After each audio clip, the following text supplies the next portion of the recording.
কোনো বাবা মাকে যেন এই দিনটা আল্লাহ না দেখায়, বাবা মার কাঁধে সন্তানের লাশ। আমার আব্দুল্লাহর এইখানে একটা গুলি লাগে, এটা ডাক্তার দেখে, বুকের মাঝে মাঝে একটা লাগে, ওইটা ওনারা দেখেই না। এই বড় ছেলের শোকে ওর আব্বু 7 মাস 13 দিনের মাথায় মারা গেছে।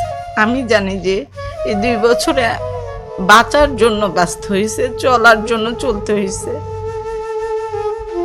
মৃত্যুর যন্ত্রণা, আমার বাবা গুলি খেয়ে মরে গেছে, কিন্তু প্রতিনিয়ত যে মৃত্যুর একটা যন্ত্রণা সেটা আমি আর আমার ছোট ছেলে বুঝতেছি। প্রিয় দর্শক, বাংলা ভিশনের আজকের পডকাস্টে স্বাগত জানাচ্ছি। আমি নিয়াজ মাকদুম। আজকে আমাদের অতিথি জুলাই আন্দোলনের শহীদ আব্দুল্লাহ বিন জাহিদের মা ফাতেমাতুজ জোহরা। মূল অনুষ্ঠানে যাওয়ার পূর্বে একটি তথ্য আপনাদের জানাতে চাই। সেটি হলো, জুলাই আন্দোলনে জাহিদ শহীদ হওয়ার 2 সপ্তাহের মধ্যে তার ছোট ভাই জিসান ক্যান্সারে আক্রান্ত হওয়ার সংবাদ পান। ঠিক এর 7 মাস পরই ফাতেমাতুজ জোহরা তার স্বামীকে হারান। আজকে শুনবো তার সেই মর্মান্তিক যে ট্র্যাজেডি তার বয়ে চলছে সেই গল্প। ফাতেমাতুজ জোহরা, আপনি কেমন আছেন? আলহামদুলিল্লাহ। মানে আমরা যেই গল্পটা শুরু করতে চাই সেটি আপনার জন্য খুবই বেদনাদায়ক এবং ট্র্যাজেডি। আমরা শুরুতেই জানতে চাই, আপনার ছেলে জাহিদ জুলাই আন্দোলনে শহীদ হয়েছেন। সে রমিজউদ্দিন ক্যান্টনমেন্ট কলেজে পড়াশোনা করতেন এবং সে ইন্টার পরীক্ষার্থী ছিলেন। এই আন্দোলনে যাওয়ার সময় আপনি কি তাকে কখনো বাধা দিয়েছেন বা নিষেধ করেছেন যে সামনে তো পরীক্ষা? প্রথমে আমি আব্দুল্লাহকে একটু বাধাই দিয়েছিলাম, কিন্তু ও প্রতিদিনই যাইতো, যেহেতু ওর উত্তরাতে প্রাইভেট ছিল। ওকে কলেজে আমি প্রাইভেটে দিইনি, উত্তরাতে প্রাইভেট পড়তো, প্রায় সময় যাইতো, আসতো। আমার কাছে বলতো না, তার ছোট ভাইকে সে বলতো আজকে এটা হয়েছে ওইটা হয়েছে, আজকে আমাদেরকে ওই মিছিলে মানুষে কোক খাওয়া হয়েছে, চানাচুর খাওয়া হয়েছে। এই গল্পগুলো সে জিসানের সাথে, আমার ছোট ছেলে জিসানের সাথে বলতো। জিসান আমাকে মাঝে মধ্যে বলতো, বুঝাইতাম যে বাবা তুমি বড় হয়েছো, একটা অ্যাক্সিডেন্ট হইলে কে তোমাকে নিয়ে দৌড়াদৌড়ি করবে। এবং তখন আমার ছোট ছেলে ভালোই অসুস্থ, আব্দুল্লাহ থাকাকালীনই সে অসুস্থ, কিন্তু তার এটা আইডেন্টিফাই করতে আমরা পারিনি। ডাক্তার দেখাচ্ছি, বলসাম্মু যাব না। কিন্তু পরে আমি জানতে পারি ও যখন মারা যায়, তারপরে তো ওর ফ্রেন্ড সার্কেলের সাথে আমার কথা হয়, আমি জানতে পারি যে ও প্রাইভেট থেকে ওইখানে যাইতো। এর মধ্যে জুলাইয়ের 19 তারিখ শুক্রবার ছিল, সেদিন ও একটু উত্তরায় নামাজ পড়তে যাবে। আমাকে বলতেছে ও উত্তরায় নামাজে যাব। আমি বলছি কেন উত্তরায় যাবা, আশকোন আমতলা থেকে উত্তরা। আম্মু সবাই যাচ্ছে, যাই। সেদিন নামাজ থেকে, জুম্মার নামাজ থেকে তার পড়ে পড়ে আস্তে আস্তে প্রায় 3টা 3:30 বেজে গেছে। ও একটা বাটন ফোন নিয়ে গেছিল, ফোনের উপরে ফোন দিচ্ছে, ও রিসিভ করে না। ও যখন ভয় পায় আমাকে, তখন সে ফোনটা রিসিভ করে না, যে টাইম মতো যাইতে পারি নাই, আম্মু রাগারাগি করবে। ওর জন্য না খাই আমরা বসে আছি, কারণ আমরা দুপুরের খাবারটা রাতের খাবারটা একসাথে খেতাম। সকালে ও চলে যেত কলেজের জন্য, খাওয়া হতো না একসাথে। আসার পরে জিজ্ঞেস করলাম, পরে বলতেছে আম্মু আজকে অনেক গ্যাঞ্জাম হয়েছে, নামাজও পড়তে পারি নাই। তখন আমাদের আজিমপুরে স্বপ্নের একটা নতুন শোরুম হয়েছে দোতলা। আম্মু ওইখানে এত টিয়ার সেল মারছে, আমরা উপরে ফরেনারদের সাথে আটকা ছিলাম, নিগ্রো ফরেনারদের সাথে। আম্মু বিশ্বাস করে আমি আন্দোলনে জেনে নামাজে গেছি, কিন্তু ধাওয়া খায় নামাজ পড়তে পারি না। আম্মু জানো একজনকে ওইখানেই মেরে ফেলছে। তখন আমি ওকে আদর করে আমি বুঝাইলেও বুঝতো, বুঝাইছি যে বাবা আন্দোলন করে আমাদের কোনো লাভ হবে না, আমরা কিছু পাবো না, হারাইলে ব্যথা পেলে তুমি পাবা আমি পাবো, তুমি ব্যথা পাও মানে আমি ব্যথা পাও। ও আমাকে কমিটমেন্ট দিচ্ছে আর যাবো না। তারপরে মনে হয় 2-3 দিনও যায় নাই। জুলাইয়ের 19 তারিখের পরে সে 2-3 দিন আর যায় নাই। তারপরে আবার গেছে, কিন্তু সেটা আমি জানতাম না। তারপর জুলাইয়ের 2 তারিখে আমাদের একটা বিয়ের দাওয়াত ছিল, জুলাই না আগস্টের 2 তারিখে, সরি। এটাই হচ্ছে আমার ছেলের সাথে আমার যদি খুব ভালো কোনো মোমেন্ট থাকে। আমার বড় ছেলে সাথে আমি যখন বেরোইতাম, আমার ছেলে আমার হাত ধরতো। ও যখন থেকে বুঝে তখন থেকে অন্য ছেলেদের মতো না, সে তার মাকে কিভাবে রাস্তা পার করতে হবে, কিভাবে ধরতে হবে, এগুলো আলহামদুলিল্লাহ ও অল্পতেই বুঝে গেছে। তো হাতটা ধরে ধরে আমাদের বাসার পাশে একটা বিয়ে দেওয়া ছিল খিলক্ষেত নিকুঞ্জতে। তো অনেক বৃষ্টি হয়েছে, আমি ওভারব্রিজ পার হচ্ছে, আমার পায়ে ব্যথা, আমি হাঁটতে আমার একটু সমস্যা হয়।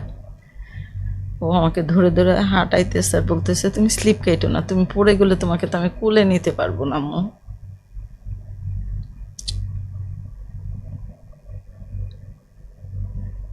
ওই দিনের একটা রেকর্ডিং আমার মোবাইলে আছে। প্রচুর বৃষ্টি হয়েছে, বিয়ে খেয়ে বাসায় ঢুকছি, ওর বন্ধু বলতেছে কি, আব্দুল্লাহ একটু বাইরে আয়।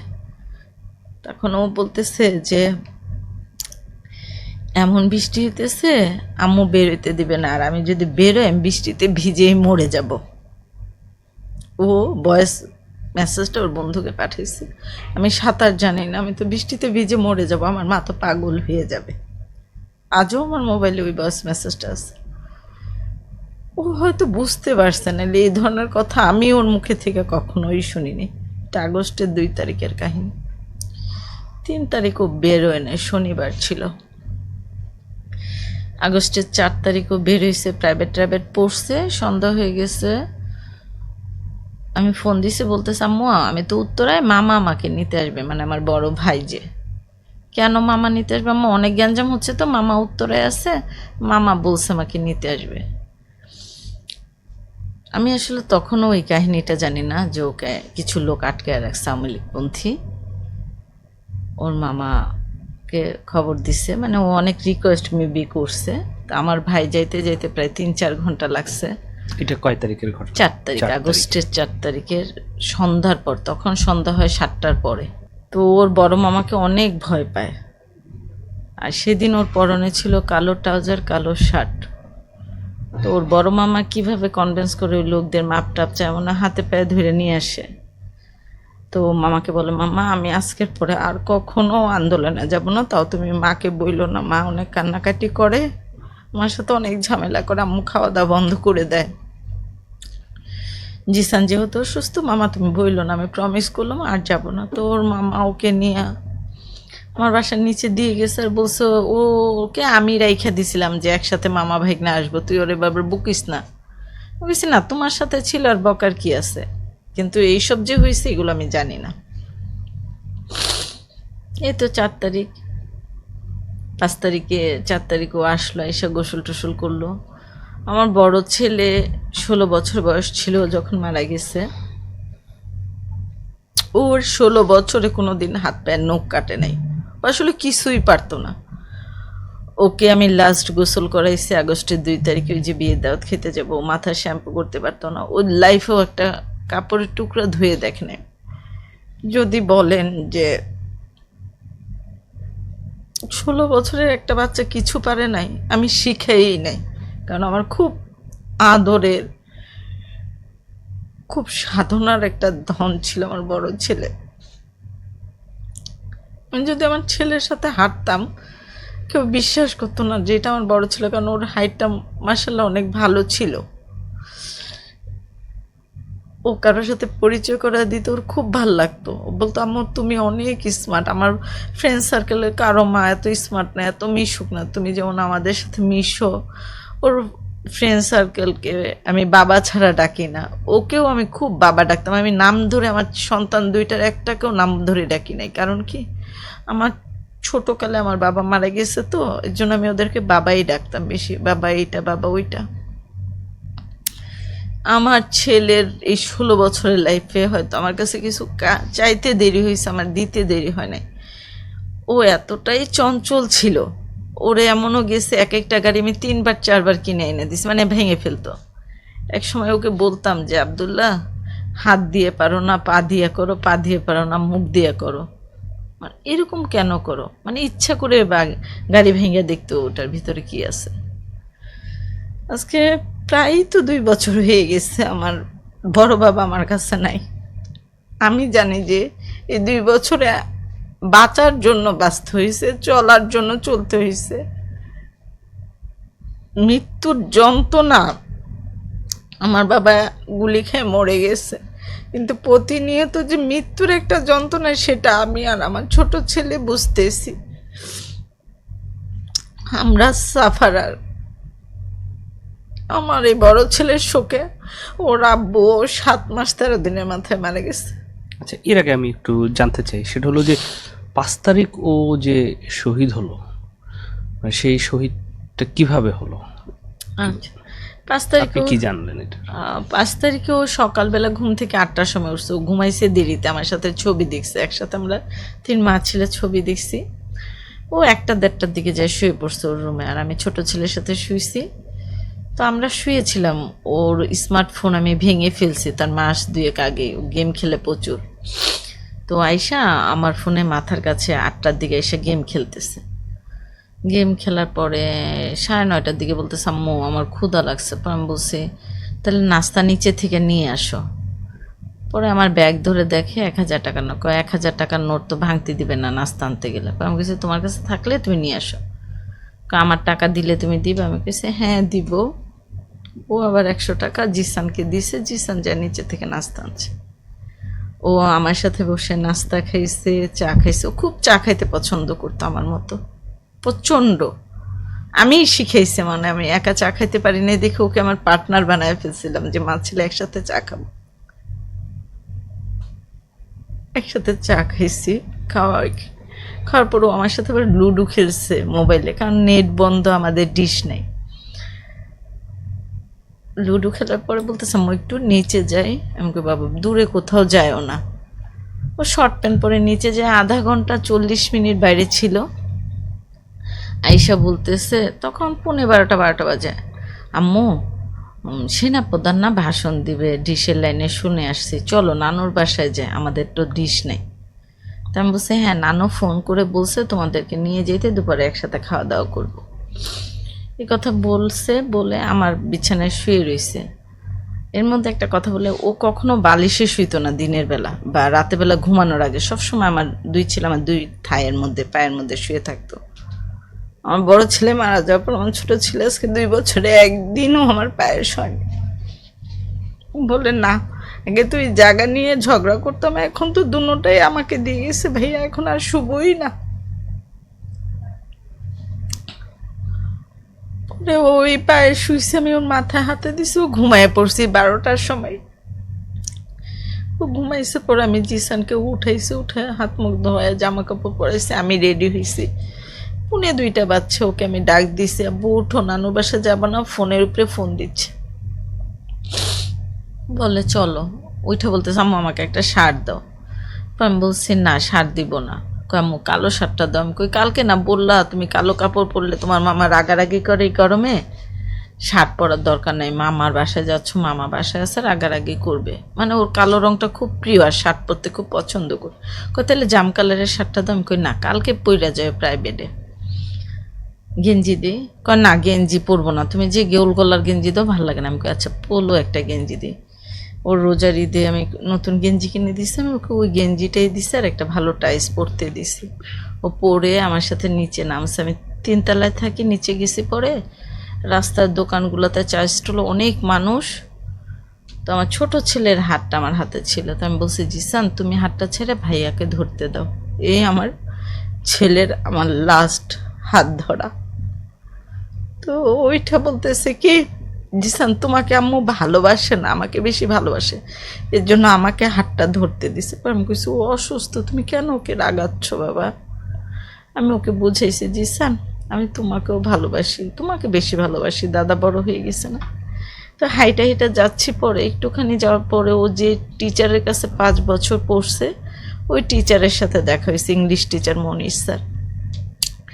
উনি দেখে যে আবদুল্লাহ জিসান দুইজনেই সালাম দিছে, আমি সালাম দিছি। স্যার বলতে, স্যার আবদুল্লাহ কেমন আছো? স্যার ভালো আছে, আপনার ভালো? আবদুল্লাহ তোমার আম্মু অনেক কষ্ট করে খুব ভালো একটা কলেজে তোমাকে পড়াইছে, দুষ্টামি কইরো না, ভালো মতো পড়ো আবদুল্লাহ, অনেক দুষ্টামি করো তুমি, তোমার আম্মু অধৈর্য হয়ে যায়। মানে স্যার অনেক বুঝাইছে, কারণ অনেক দুষ্ট। তোমার আম্মু তোমার জন্য অনেক কিছু করছে, কোনোদিন তোমার বাবা আসে নাই কোচিংয়ে, কিন্তু তোমার মা সব সময় আসছে, তুমি একটু পড়ো, সুন্দর করে বুঝাই টুঝাই দিছে। আমরা মার বাসায় গেছি, এর মধ্যেও রাস্তায় ছোট ভাইয়ের সাথে ও গ্যাঞ্জাম করতেছে। গেছি, পরে এর মধ্যে 2টার খবর শুরু হয়েছে, সেনাপ্রধান 2টায় ভাষণ দেওয়ার কথা ছিল, সেটা চেঞ্জ হয়েছে। এটা 5 তারিখে। হ্যাঁ, 5 তারিখের কাহিনী, 4টায় দিবে ভাষণ। তো আমার ছোট বোন, আমার ভাবি, আমার ভাইরা অনেক হাসতেছে। আমার ছোট বোনটা মানে সোফায় বসে ডান্স করতেছে। আমার বড় ছেলে বলতেছে, তোমার আনন্দ লাগে না, তুমি একটু এরকম করো না। মানে আমি চুপ হয়ে গেছি, কেনই জানি। ওকে, আচ্ছা ও ছোট, ওর ছেলে ছোট, তুমি তো বড় হয়ে গেছো, আমি এখন ডান্স করলে এটা ভাল লাগবে? আমার কাছে তুমি তো আমার মা, তুমি ডান্স করলে আমার ভাল লাগবে। মানে ও আমি কিভাবে, আমাকে সুন্দর লাগবে, কিভাবে ভাল লাগবে আমার ছেলে, সেটা সবসময় দেখতো। এর মধ্যে একটা কথা বলে দেওয়া দরকার, আমি কোথাও বাইরে গেলে ও পছন্দ করে দিত, আম্মু এই জামাটা পরো, এইটাতে তোমার ভালো লাগবে, আম্মু এইভাবে রেডি হয়, এইভাবে ভালো লাগবে।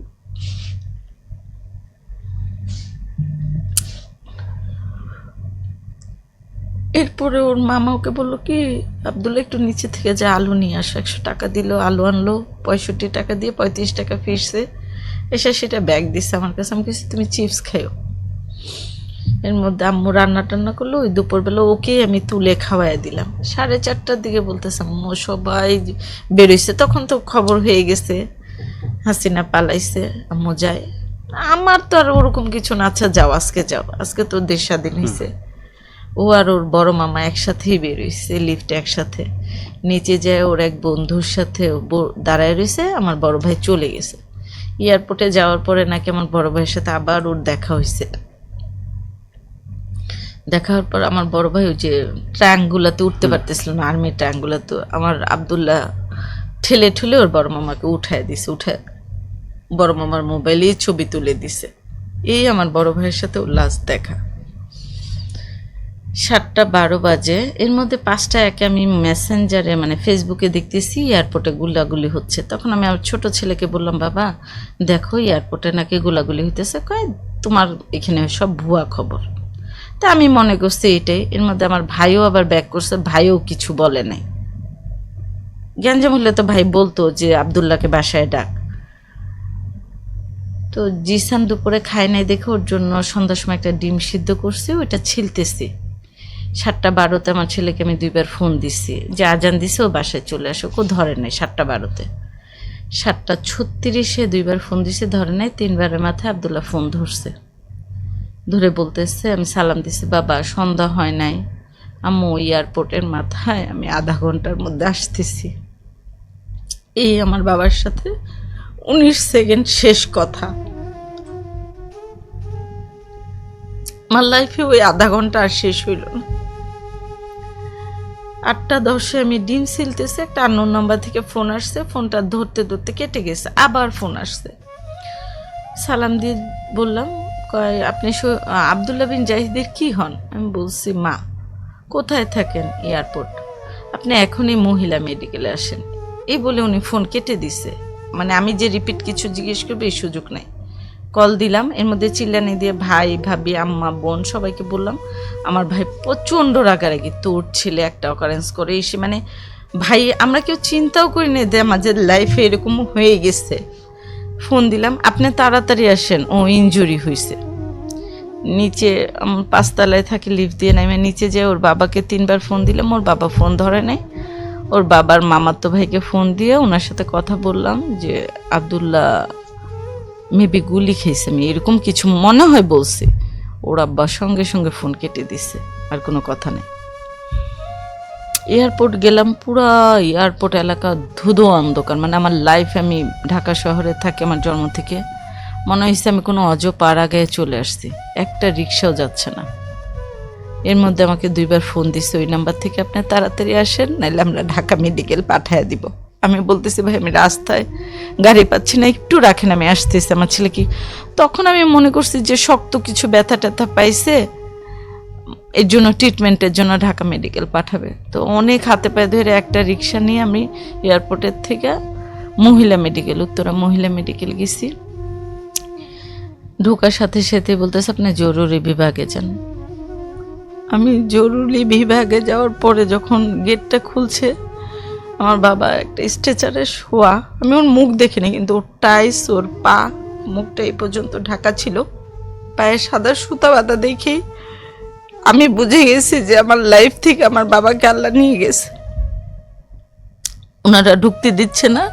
পুরুষ মানুষ ছাড়া ঢুকতে দিবে না, কারণ ভাইয়া ভাড়া দিচ্ছে, ভাইয়ার আসতে দেরি হইতেছে। আমি তো একটা দৌড় দিছি, এর মধ্যে আমি সেন্সলেস হয়ে গেছি। তারপরে আর বলতে পারি না।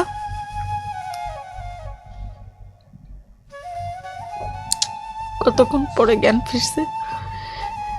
তো রাস্তায় আব্দুল্লাহর বন্ধুর সাথে দেখা হয়েছিল, আশকোনা থেকে যাওয়ার সময়। বলছি ওর বন্ধুর নাম হাসান। ওর 5টা বন্ধু, অনেক মানে 8-10 বছরের বন্ধু। তোর এই 5টা বন্ধুই হাসান, লামিম, সালিহিন, রাকিব, মেহেদি, ওরাও এর মধ্যে চলে গেছে।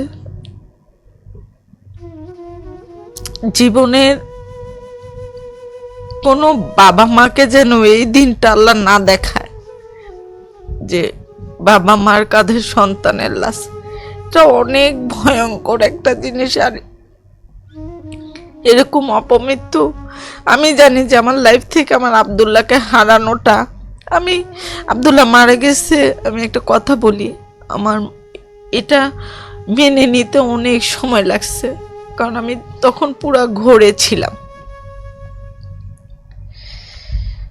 তো আমার ভাই ওইখানে সব প্রসেসিং করে আমাকে আগেই বাসায় পাঠিয়ে দিছে। এসে দেখি আমার ছোট ছেলে পুরা বোবা, কারণ আগে থেকেই তো অসুস্থ, ও কোনো কথাই বলতেছে না। কান্না তো পরের হিসাব।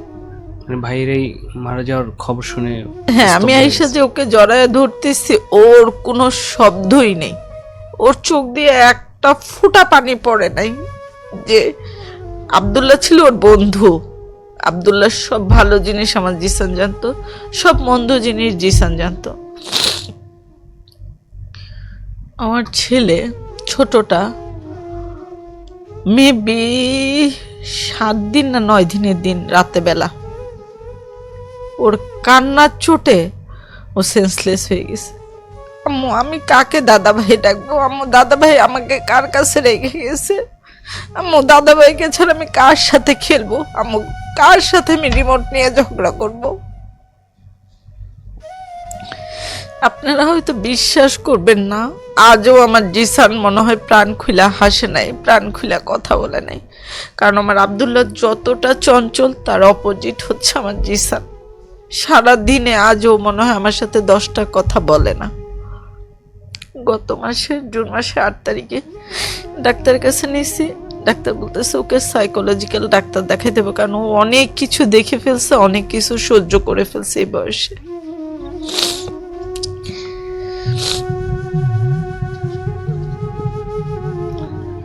সত্যি আসলে জুলাইয়ের যে ট্র্যাজেডি, এটা সবারই মানতে কষ্ট। যারা দেখছে তারা আসলে চোখের পানি ধরে রাখতে পারবে না। আজকে আমরা এমনই একটা করুণ কাহিনী শুনছি, এক মায়ের গল্প। আমরা সামনের দিকে আগাই। আপনি জাহিদের গল্প বলছিলেন, জাহিদের সাথে যা ঘটছে। এরপরে ঠিক আপনার ছোট ছেলের একটি বড় দুঃসংবাদ আপনার কানে আসে, ক্যান্সারে আক্রান্ত হয়েছে।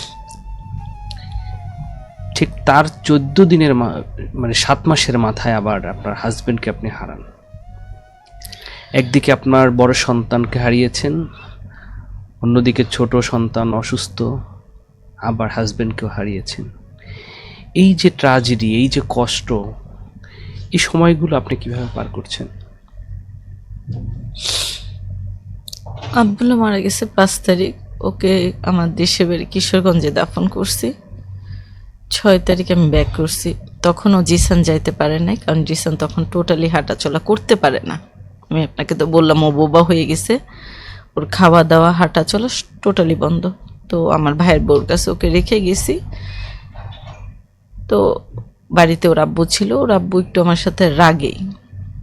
রাগ কারণ কি, ওদের 3 ভাইয়ের মধ্যে আমার 2টা সন্তানই ছিল। আমার বড় ভাসুরের কোনো সন্তান নাই, ওর আব্বু সেকেন্ড ছিল। আব্দুল্লাহ তাদের বংশের, আব্দুল্লাহ জিসান। ছোট দেবরের একটা বাচ্চা আছে 3 বছরের। তো ও বলতেছে যা হয়েছে আল্লাহর তরফ থেকে হয়েছে, জিসান কেন নাই কেন? আমাকে এই প্রশ্নটাই তার করা। পর আমি বলছি জিসান হাঁটতে পারে না, অনেক অসুস্থ, এত অসুস্থ। হাজবেন্ড তাহলে সে কি ঢাকায় থাকতেন না? না, বাড়িতে আমাদের বাড়ির কাজ চলতেছিল তখন। আচ্ছা, আমাদের দেশে বাড়িতে আমরা ও বাড়ি যখন, করতেছিলাম।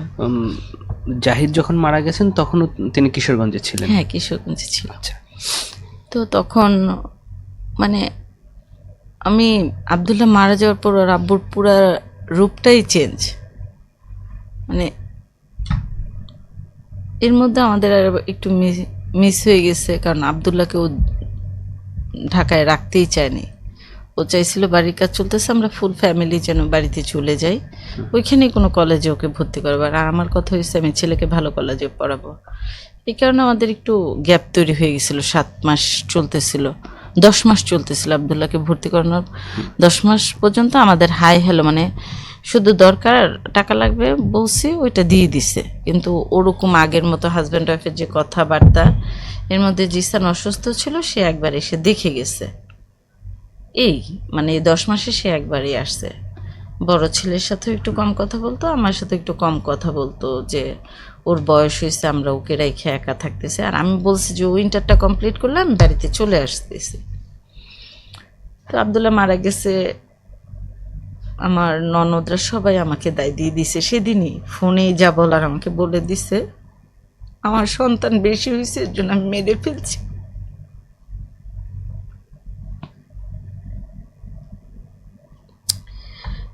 তো ওর ফুপুরা বলছে, এটা ওদের বলার কি কারণে বলছে ওরা জানে, আমি জানি তো আমার নারী ছেড়া দহন কোনো মাই তার সন্তানকে মারতে পারে না। বাড়িতে গেছি, বাড়িতে যাওয়ার পর ওর কাছে ছেলের হয়ে আমি মাপটাপ চেয়ে নিছি যে দেখো যা হয়েছে তো হয়েছে, আমার ছেলেকে আর আমাকে মাফ করে দিও। ও বলছে মাফ করে দিছে, শুধু একটাই বলছে যে জিসান কেন নাই কেন, এই কথাটা সে অনেকবার বলছে। তো আমি বলছি জিসান হাঁটতে পারে না। তারপর আসার সময় বলতেছে তুমি আজকেই চলে যাচ্ছ, তুমি থাকো। আমি বলছি না, জিসানকে রাইখে আসছি, আমি থাকবো না। আসলে আমি হয়তো বিলিভ করবে না যে আব্দুল্লাহ মারা গেছে, এটাই আমি বুঝতে পারিনি সেদিন। হয়তো করার কারণে আমি করতেছি, এগুলা করতে হবে। তখন আমার মনে হচ্ছে আমার জিসান তো অনেক অসুস্থ, আমার জিসানের কাছে আগে আসতে হবে। আমি কখন জিসানের কাছে আসবো? একটু পর পর জিসান ফোন দিতেছে, আম্মু আমার খুব খারাপ লাগতেছে, আমার অনেক কষ্ট হচ্ছে, তুমি আসো। কারণ আমি ঢাকা থেকে রওনা দিছি 2টায়, বাড়িতে পৌঁছেছি 6টায়, 9টায় জানাজা দিয়ে 10টা, তারপর একটা কিছু প্রসেসিং করে আমি রওনা দিছি মনে হয় 2টা 1টার দিকে, ঢাকায় পৌঁছাইছি 5টা, এটা 6 তারিখে। তো আমার বড় ভাই বলতেছে ও 7 তারিখ পর্যন্ত আমি, ও এর মধ্যে 7 তারিখে আমি আবার ওই ডাক্তারকে ফোন দিছি যে ডাক্তার আব্দুল্লাহকে করছে, কারণ আমি তো আর ওনার সাথে ডিটেলসে কথা বলতে পারি না যে আব্দুল্লাহ কি বলছে, কিভাবে কি হয়েছে। 7 তারিখে ফোন দেওয়ার পরে শুনতে পারি যে একটা ছেলে আব্দুল্লাহকে নিয়ে যায় হসপিটালে, আব্দুল্লাহর ব্লিডিং দেখে ও সেন্সলেস হয়ে যায়। সেই ছেলে পরে আমি বলছি যে আপনি আমার নাম ঠিকানাটা কোথায় পাইছেন, কারণ আমার জানা দরকার ছিল যে আব্দুল্লাহ কার সাথে ছিল। আমার আব্দুল্লাহর এইখানে একটা গুলি লাগে, এটা ডাক্তার দেখে, বুকের মাঝে মাঝে একটা লাগে, ওইটা ওনারা দেখেই না, কারণ ওর এই ব্লিডিংটাই ওনারা বন্ধ করতে পারে নাই। তো ওনাকে ফোন দেওয়ার পর আমি যখন বলছি আমি আব্দুল্লাহ বিন জাহিদের আম্মু, আপনি আমাকে কালকে এই সময় ফোন দিছিলেন, উনি চিনে, গলায় গুলি লাগছিল। পরে আমি বলছি আমার নাম্বারটা কোথায় পাইছেন, আমার ইয়াটা আপনি ছেলেই দিছে। ও কি বলছে, বলতেছে ও নেওয়ার পরে 4-5 বার বলছে যে আমার আম্মুকে ফোন দেন, আমার আম্মু আসলে আমি ঠিক হয়ে যাব। আমি বারবার ওর আব্বুর নাম্বারটা চাইছি, ও দেয়নি। ওর কথা বলতে অনেক কষ্ট হচ্ছিল। ও বলছে আমি বাঁচবো তো, আমাকে একটু বাঁচান, আমার আম্মুর আমি ছাড়া কেউ নাই। আপনার ছেলে প্রচুর যুদ্ধ করছে, কিন্তু ওর ব্লিডিং গুলো আমরা বন্ধ করতে পারিনি। হসপিটালে আনার পরও 3 থেকে 4 মিনিট কথা বলতে পারছে, তাও খুব কষ্ট করে আপনার নাম্বারটা, আপনার নামটা, ওর নামটা বলতে পারছে, ও কোথায় থাকে। আর শুধু বলছে আমাকে একটু বাঁচান, আমার আম্মুর কাছে যাবো, আমার আম্মুকে আসতে বলেন, আমার আম্মু আসলে আমি ঠিক হয়ে যাব। তো 7 তারিখ সারাদিন এগুলো করলাম। 8 তারিখে ডাক্তারের কাছে ছোট ছেলেকে নিয়ে গেলাম, বৃহস্পতিবার ছিল 8 তারিখ, আগস্টের 8 তারিখ। উনি যখন দেখছে আমার ছেলের শরীরে টোটালি রক্ত নাই 5.75, ওনার একটাই কথা, ছেলে আগে অ্যাডমিট করেন, পিজিতে নিয়ে যান, অ্যাডমিট করেন, তারপর কি করা যায়, কেন ওর শরীরে রক্ত নাই, কেন ওর পেটে ব্যথা, আলটা করছি করে। তা আচ্ছা বলছি, কালকে তো শুক্রবার, কালকে হবে না, আপনি শনিবার 7টার মধ্যে চলে যাবেন। বাসায় এসে ভাইকে বললাম যে ভাই ভর্তি করতে বলছে, কয় তাহলে তুই যেহেতু ভর্তি হবি, কবে ব্যাক করস ঠিক নাই, তাহলে আবদুল্লাহর মিলাদটা শুক্রবারে পড়াই দিই। শুক্রবার দিন সারাদিন আবদুল্লাহর মিলাদ খতম টতম পড়ায়, শনিবার শুরু হইল আর এক যুদ্ধ। আবদুল্লাহর কষ্টে কান্না করব, নামাজ পড়বো, দোয়া করব, না ছোট ছেলেকে নিয়ে দৌড়াবো, একটা মারি স্ট্রাগল শুরু হয়ে গেল। ওইখানে গিয়েছি 10 তারিখ থেকে 19 তারিখ পর্যন্ত যা টেস্ট করা লাগে করলাম। ক্লোন্ডোস্কোপি, অ্যান্ডোস্কোপি করলাম। অ্যান্ডোস্কোপিতে ধরা পড়লো ওর এখানে টিউমারের মতো একটা আছে, ওইখান থেকে একটু মাংস কেটে বায়োপসি করতে দিল। এটা মেবি 16-17 তারিখে বায়োপসিটা দিছে, কিন্তু আমি রিপোর্ট পাইছি হচ্ছে 19 তারিখ, সেদিনও শুক্রবার। আমি যাইয়া গ্রিন ল্যাব থেকে ওর রিপোর্টটা নিলাম। রিপোর্ট নেওয়ার পর দেখি ওর ক্যান্সার। সেই ওর আব্বুকে জানাইলাম। ওর আব্বু শুনলই। ওর আব্বু আবদুল্লাহ মারা যাওয়ার পর আমার সাথে এই কয়দিনে মনে হয় ওর আব্বু কখনো ফোন দেয়নি, আমিই ফোন দিছি যে জিসান অসুস্থ, আসো। ও আসে নাই। আপনাদের হাজবেন্ড ওয়াইফের যে সম্পর্কটা, যে গ্যাপটা হলো, এটা কি শুরু থেকেই না ওকে না, ভর্তি কেন্দ্র ওরে করে? ভর্তি করানো নেই। এমনি সে মানুষ হিসেবে কেমন? না, উনি মানুষ হিসেবে অনেক ভালো ছিল। ওর হচ্ছে কি বাড়িতে কাজ করতেছে, ওর সাথে আমার এজ ডিফারেন্সটা প্রচুর ছিল আর কি আমাদের, আচ্ছা, যে কারণে ও অসুস্থ ছিল, শ্বাসকষ্ট ছিল, ও চাইছিল যে বউ বাচ্চা নিয়ে আমি দেশেই সেটেল হয়ে যাই। আপনাকে খুব ভালোবাসতেন? আসলে এটা ছিল তো হাজব্যান্ড ওয়াইফের মধ্যে যতটুকু থাকা দরকার মনে হয় ছিল।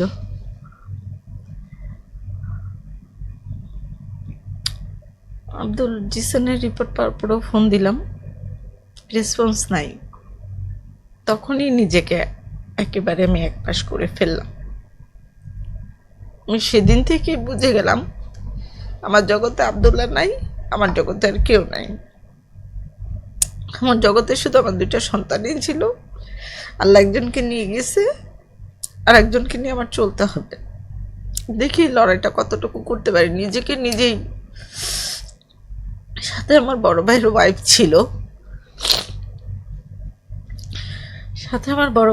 ছিল, সে বলতেছে যে সৌরভ ভাই কি বলছে, বলছে যে ডাক্তার দেখাইতে। কারণ আমি এমন একটা মধ্যে আছি, আমি কাউকে বুঝাইতে পারতেছি না যে আমার ভিতরটা কি করতেছে। এই যে ডাক্তার দেখাচ্ছেন, এই যে মানে ব্যয় হচ্ছে, খরচ হচ্ছে চিকিৎসা ব্যয়, এটা কিভাবে সামলাইছেন এই সময়? আমার ভাই বোনেরা দিচ্ছে তখন। আপনার হাজবেন্ড? না, ওর সাথে বললাম না, না এর মধ্যে ওর ছোট ভাই আমাকে কিছু টাকা দিছে। সরি, আমার দেবর, আমার বাচ্চাদের খোঁজ খবর নিছে, আর কেউ না। আমার ওর ফ্যামিলি অনেক ভালো পজিশনে আছে, আপনারা বললেও আশ্চর্য হয়ে যাবেন। ওর ফ্যামিলির সবাই ইউরোপ কান্ট্রিতে সেটেল। ওর ছোট চাচা আমাকে কিছু টাকা দিছে তখন, আর বাকিটা আমার ভাই বোন দিছে। তো 19 তারিখে ক্যান্সার ধরা পড়ছে, ইমিডিয়েটলি তার কেমো দিতে হবে। এক একটা কেমোর অনেক কষ্ট, অনেক 50,000 টাকার মতো। 3টা কেমো, মানে 15 দিন পর পর কেমো। শুধু কেমো না তো, কেমোর সাথে তো আরো অনেক কিছু থাকে। আর ওর কেমোগুলো হচ্ছে ডে 1 ডে 2, মানে এক একটা কেমো শেষ করতে সর্বনিম্ন 4 দিন সময় লাগে। পিজিতে আমি এত যুদ্ধ করছি। আমার ছেলেটার বয়স ছিল 13 বছর, ওকে দেওয়া হয়েছে পুরুষ মানুষের ক্যাবিনে থাকতে হবে আমার। আমি যে 10 তারিখে হসপিটালে গেছি, আমি 19 তারিখে ক্যান্সার ধরা পড়ছে, 19 তারিখে ক্যান্সারের সেক্টরে যে ভর্তি হয়েছি। এর মধ্যে আমার বাসায় আসা নাই, আমি একাই ওইখানে কেমো টেমো দিলাম। আমি মনে হয় মেবি 27 দিন পরে ছেলেকে নিয়ে বাসায় আসছি। প্রথম বাসায় আসলাম আবদুল্লাহ মারা যাওয়ার পর। এর মধ্যে আমি ওর আব্বুকে ফোন দিছি, কারণ আমি চাইছি জিসান যেন ওর বাবাকে পাশে পায়। আমার দিন শেষে এতটুকুই ছিল, কারণ ও তো ছোট মানুষ। আমার সাথে আপনার অনেক দ্বন্দ্ব থাকতে পারে, কিন্তু ছেলের সাথে তো আর আপনার কোনো ঝামেলা নেই। আসলে এই কথাগুলো আমার বলা উচিত না। উনি মারা গেছে,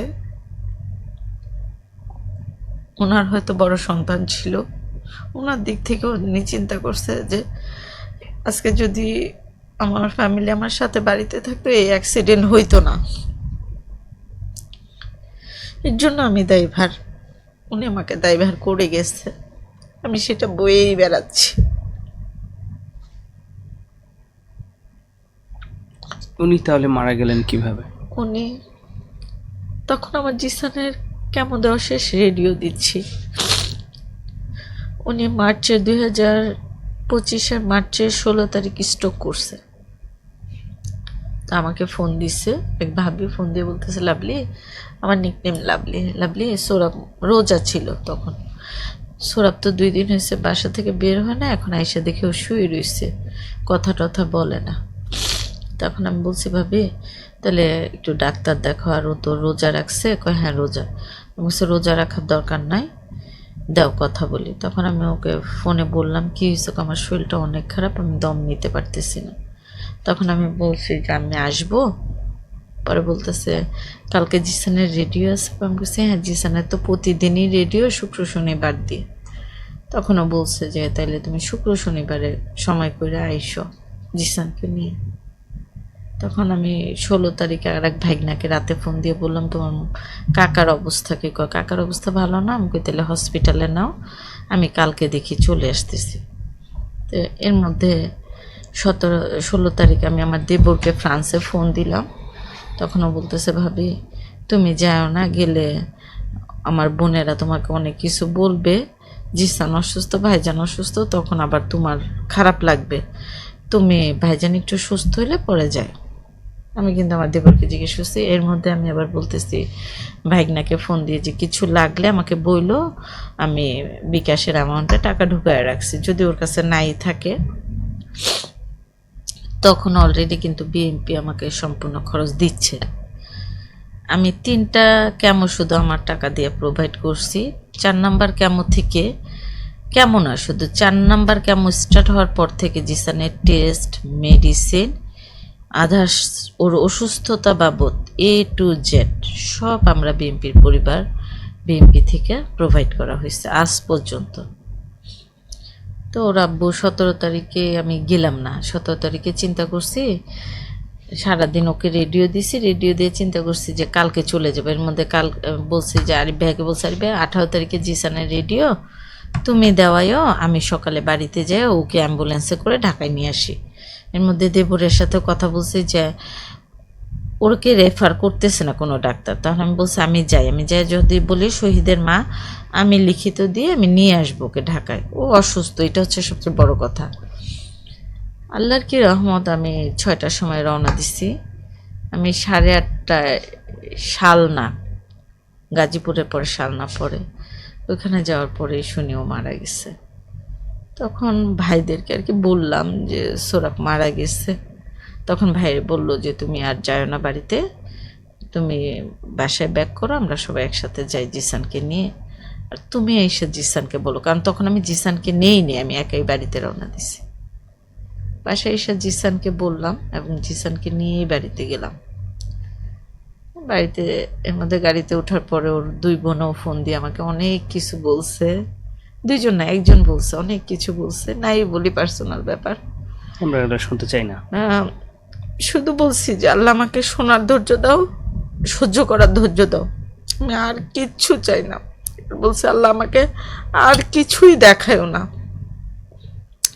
আমি যতটুকু দেখছি এটাই আমার জন্য অনেক হয়ে গেছে। আল্লাহ তোমার কাছে শুধু আমি বান্দা হিসেবে বলি, আমি জীবিত অবস্থায় যেন আর কিছু না দেখি, হয়তো সেটা আমি নিতে পারবো না। বাড়িতে যে ওকে দাফন টাফন দিয়ে আমার চলে আসতে হয়েছে, কারণ আমার জিসানের ট্রিটমেন্ট চলতেছে, আমি থাকতে পারবো না।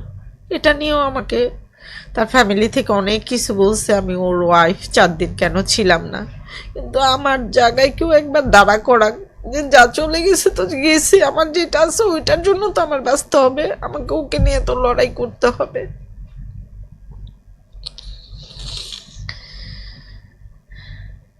এর মধ্যে জিসানের সাথে ওর আব্বুর দেখা হয়েছে ডিসেম্বরে। আমি আব্দুল্লাহর জন্য মিলাদ পড়াইতে গেছি, তখন বাপ ছেলের দেখা হয়েছে। বাবা ছেলের সময় ভালো গেছে, কথা বলছে, ছেলেকে বলছে থাকো। আপনার শ্বশুর বাড়ি যে এখন যারা আছে তাদের সাথে কি এখন আপনার যোগাযোগ হয়? আমার দেবর ছাড়া আর কারোর সাথে আমার যোগাযোগ হয় না। আমার দেবর ফ্রান্সে থাকে, ও আসছিল আমার বাসায় বেড়াইছে, জিসানকে নিয়ে ঘুরছে, আমাকে নিয়ে ঘুরছে। আমার আর কারোর সাথে আসলে ওরাও যোগাযোগ করে না, আর আমি এখন আর করতে চাই না, কারণ আমার এই দিনে যারা ছিল না আমি তাদেরকে আর চাই না। আমার দেবর আমার পাশে ছিল বড় ভাই হিসেবে, জিসানের ছোট আব্বু হিসেবে, এর জন্য ওর কাছে আমি সারা জীবন কৃতজ্ঞ থাকব। কালকে আমার ছোট ছেলের জন্মদিন গেছে, ওর আব্বুকে ফোন দিছে, ওর আব্বু ডাকে ছোট আব্বু। আমি যদি বুঝাইতে পারতাম আমার ছেলে যে কি খুশি হয়েছে। আজকে 2টা বছর আমি ওর জন্মদিন আমি কিছুই রান্না করি না। ও বলেও না জাম্মু তুমি কেন আমার জন্মদিন তুমি রান্না করো না। কালকে আফসোস করে বলতেছে দাদাভাই থাকলে তুমি এমন করতে না, আমি কিন্তু দাদাভাইয়ের কাছে বিচার দিব। আমি তো তোমার কাছে কিছু চাই না, তুমি একটু হাসি খুশি থাকো, ভালো থাকো।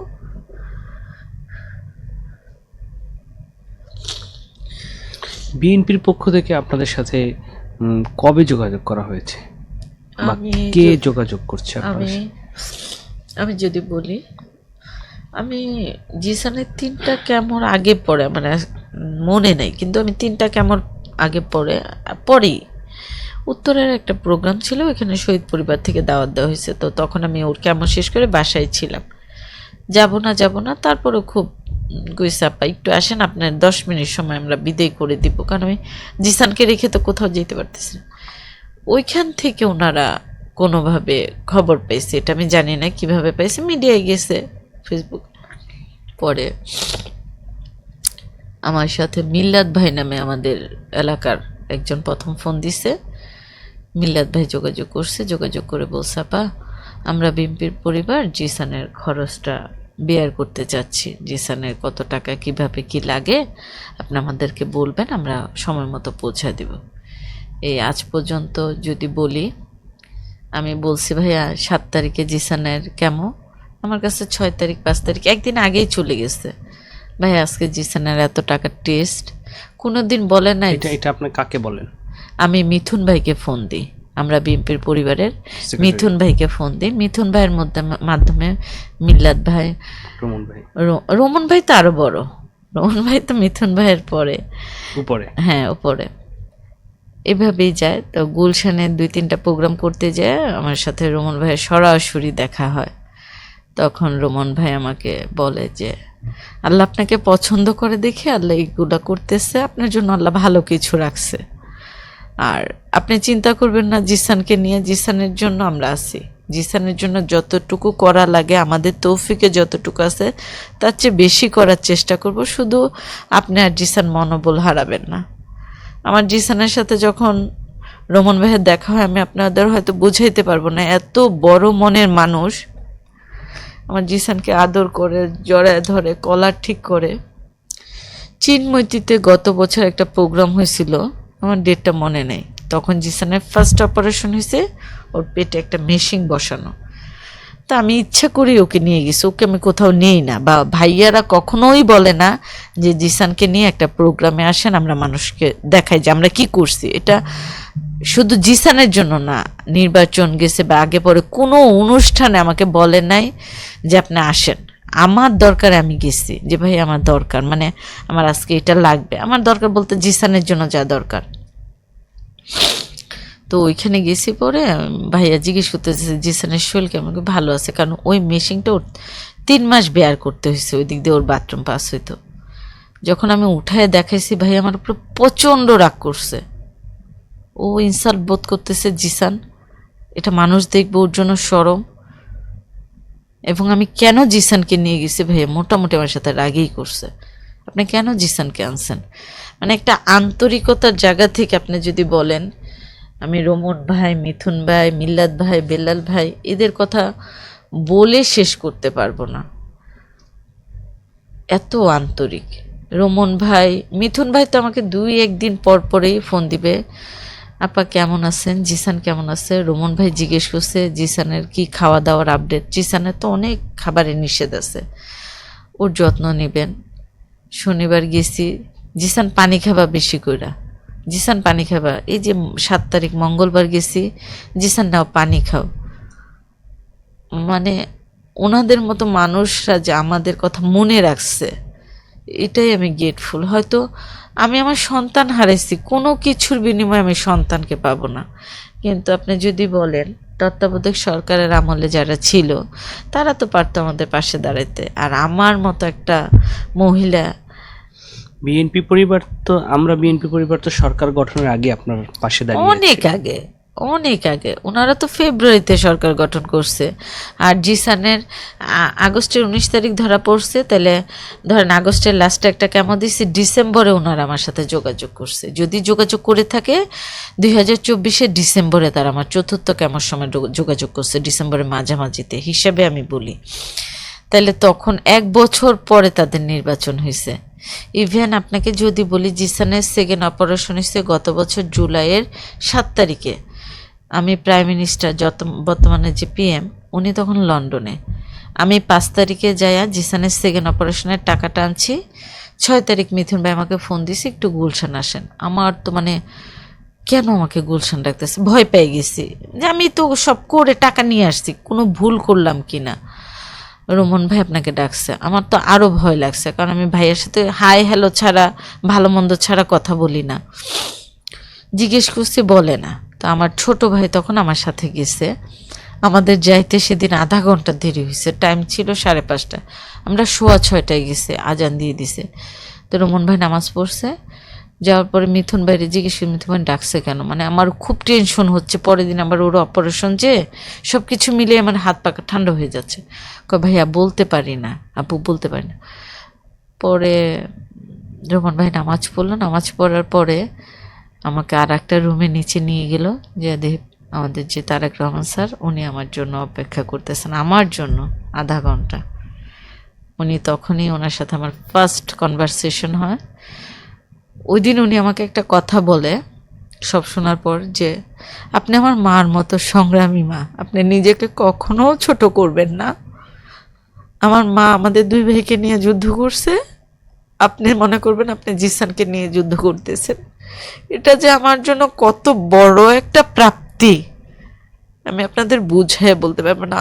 উনি আমাকে আজ পর্যন্ত যে সম্মানটুকু বিএনপি থেকে দিছে, আমি তো এখন একটা সিঙ্গেল মাদার, আমার এই পথ চলাটা কোনোদিনই সম্ভব হইতো না যদি আমরা বিএনপির পরিবার, তারেক রহমান, রোমন ভাই, মিথুন ভাই, মিল্লাত ভাই, বেলাল ভাই, এরা যদি আমার পাশে না থাকতো।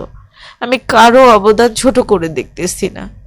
আপনি একটা চিন্তা করেন, তাদের মতো মানুষ আমার পেছনে হিউজ টাকা খরচ করছে, আমার 2টা অপারেশনেই প্রায় তারা 10-12 লাখ টাকা দিয়ে দিচ্ছে, শুধু 2টা অপারেশন, আদার্স অন্য কিছুর কথা আমি আপনাদের নাই বলি, ওনাদেরকে বলে ছোট করতে চাই না।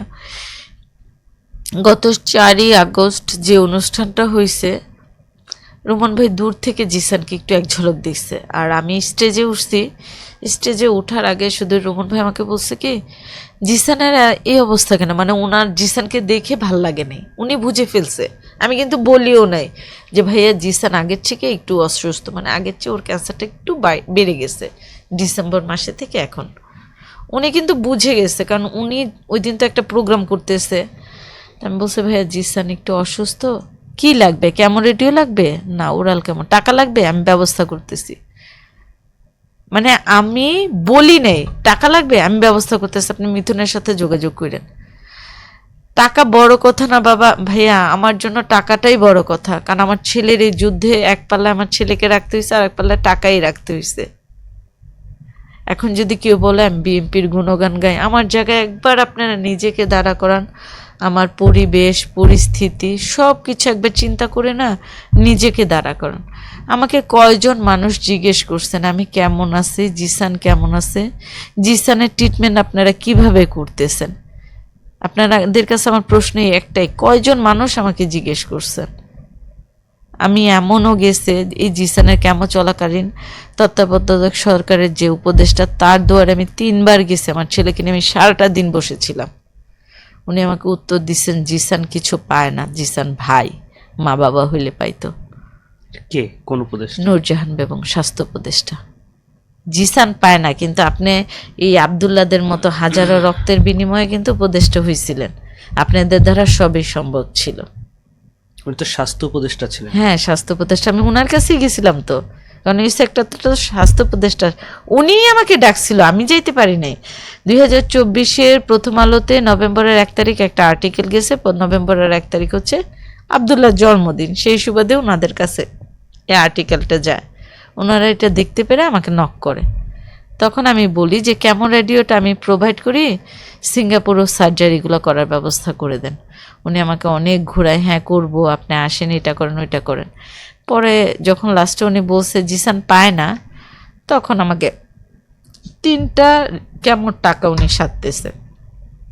পিজি হাসপাতালে আমি যে 3টা কেমন দিয়েছি ওইগুলো তো আমি 1.5 লাখ টাকা দিয়ে কী করবো, যেখানে আমার হাজার হাজার টাকা চলে গেছে। তখন আমি বলছি আমার লাগবে না। সার্জিস আমার বাসায় গেছে, কথা প্রসঙ্গে আসলে বলতে হয়, তখন তো তাদের অনেক ক্ষমতা।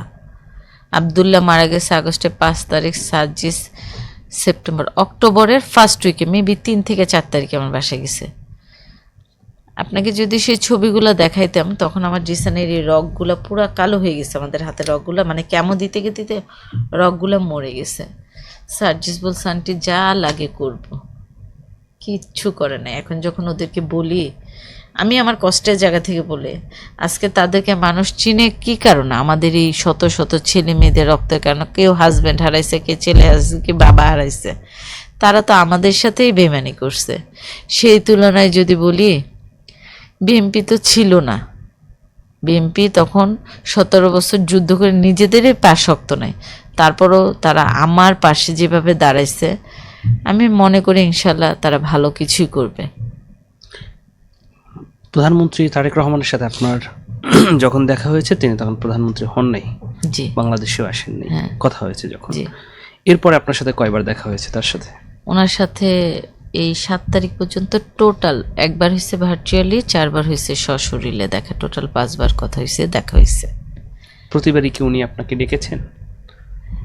প্রতিবার বলতে জানুয়ারির 18 তারিখ আমাদের শহীদদের একটা প্রোগ্রাম ছিল, তখন তো নির্বাচন হয় নাই, জানুয়ারির 18 তারিখে।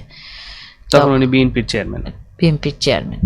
তখন ওই অনুষ্ঠানে গেছি, পরে রোহন ভাই আমাকে নিয়ে পরিচয় করে দিছে, আমি জিসানের আম্মু, জিসানও সেদিন ছিল, এবং ম্যাডামের সাথেও পরিচয় করে দিছে, জুবাইদা রহমানও ছিল, আমি ওনার পাশেই বসা ছিলাম। উনি খুব মন দিয়ে আমার আর জিসানের কথা শুনছে, জিসানেরকে আদর করছে, দোয়া করছে। তখনও প্রধানমন্ত্রী আমাকে বলছে আপনি কোনো টেনশন করেন না, আমার সামর্থ্য অনুযায়ী জিসানের জন্য যতটুকু করা লাগে আমি আপনার পাশে আছি, করব। শুধু আপনি মনোবল হারায়েন না, জিসানের মনোবল হারাইতে না করবেন। আমার বিগত 5 বার ওনার সাথে দেখা হয়েছে, ওনার সেম এই কথাটার কোনো রিপিট হয়নি। ইভেন আমি যদি বলি, 4 তারিখে আমি ভাষণ দিচ্ছি, সেদিন উনি দূর থেকে জিসানকে দেখছে, কারণ উনি জিসানকে ডাকতে পারে নাই, কারণ অনেক মানুষ ছিল। এক জিসানকে ডাকলে সবাই বলবে, ওনার জায়গা থেকে যদি আমিও কাউকে ডাকতাম বলতো যে পক্ষপাতিত্ব করে, যেই কারণে উনি 7 তারিখে পার্সোনালি জিসানকে দেখার জন্য আমাকে ডাকছে। ইভেন উনি ডাকার পরে আপনি বিশ্বাস করবেন না, ওনার রুমে ঢুকতে দেরি, উনি সিগনেচার করতেছিল, ঢুকার সাথে সাথে জিসান কেমন আছো, মানে উনি যে আমার ছেলের নামটা মনে রাখছে, এটাই তো আমার জন্য অনেক কিছু, কারণ উনি তো একটা প্রধানমন্ত্রী, ওনার কাছে এতটুকু পাওয়াই আমার জন্য অনেক কিছু। জিসান বসো, এটা একটা কাহিনী। জিসান বসার পর আমাদেরকে নাস্তা দেওয়া হয়েছে, ওই নাস্তা দেখে জিসানের ভমিটিং শুরু হয়ে গেছে, কারণ ওর অনেক খাবার নিষেধ, অনেক খাবার দেখলে ওর গ্যাস হয়ে যায়, দেখার সাথে সাথে ঘ্রাণ যাওয়ার সাথে সাথে ওর মুখ দিয়ে গ্যাস বের হয়, মানে অনেক প্রবলেম, যেহেতু একটা অসুস্থ মানুষ। আমাকে জিজ্ঞেস করতেছে জিসান এগুলো খায় না, না ওর সব নিষেধ। তাড়াতাড়ি সরাও, মানে উনি দেখছে জিসানের কষ্ট হচ্ছে, এগুলো সরাও।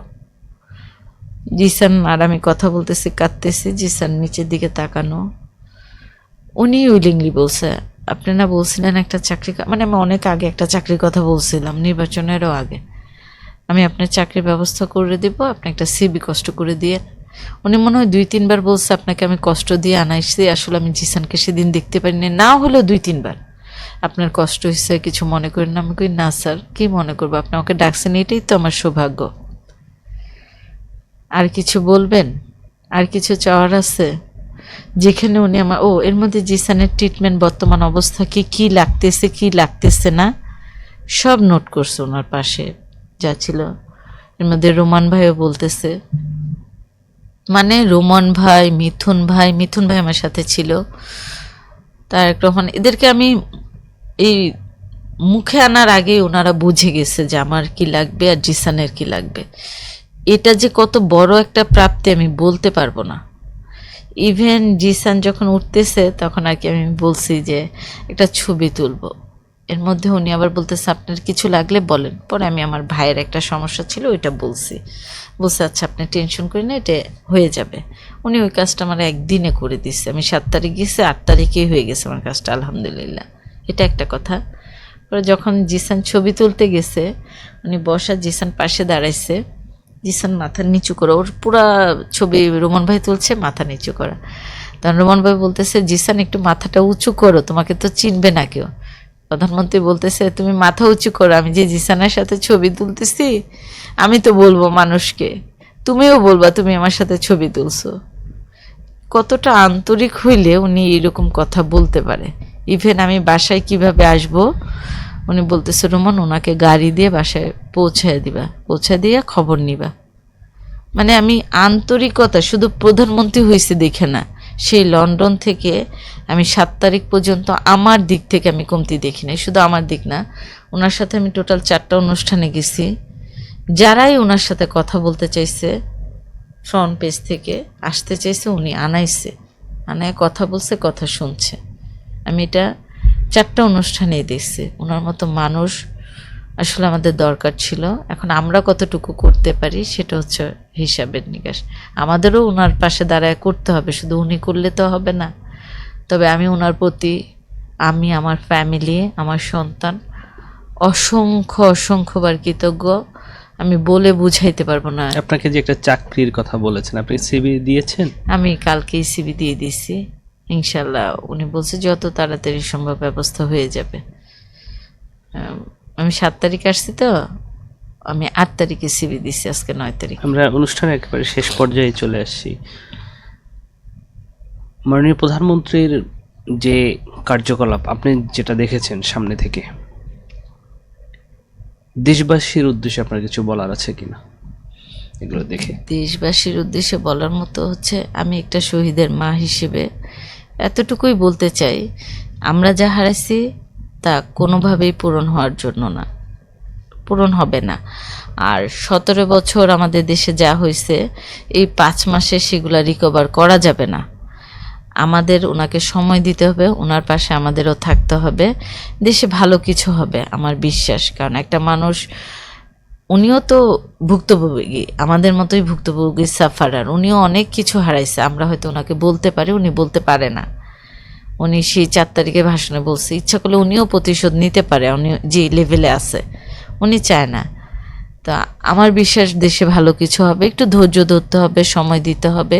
সব কিছুর জন্য ভালো কিছু অপেক্ষা করতেছে। আমাদের প্রধানমন্ত্রী অনেক ভালো মানুষ, ওনার পাশের মানুষগুলো ভালো মানুষ। এখন আমাদের মেন্টালিটি ভালো করতে হবে, শুধু 1-2 জন না। ভালো কিছু আশা করলে ভালো কিছু পাবো, আমার এই বিশ্বাস। আপনাকে অসংখ্য ধন্যবাদ বাংলা ভিশনকে সময় দেওয়ার জন্য। আপনাকেও ধন্যবাদ। প্রিয় দর্শক, এতক্ষণ আপনারা আব্দুল্লাহ বিন জাহিদের মায়ের গল্প শুনছিলেন। সবশেষ আমি এটাই বলতে চাই যে প্রধানমন্ত্রীর অতিরিক্ত প্রেস সচিব আতিকুর রহমান রুমন, তার নেতৃত্বে দীর্ঘদিন ধরে আমরা বিএনপি পরিবার অসংখ্য ভুক্তভোগী মানুষের পাশে দাঁড়িয়েছেন। ঠিক জুলাই আন্দোলনের শহীদ আব্দুল্লাহ বিন জাহিদের মা ফাতেমাতুজ জোহরা এবং তার ছেলে জিসানের পাশেও দাঁড়িয়েছে নিভৃতে কাজ করা এই সংগঠনটি। আজ এ পর্যন্তই। ভালো থাকুন, সুস্থ থাকুন। আল্লাহ হাফেজ।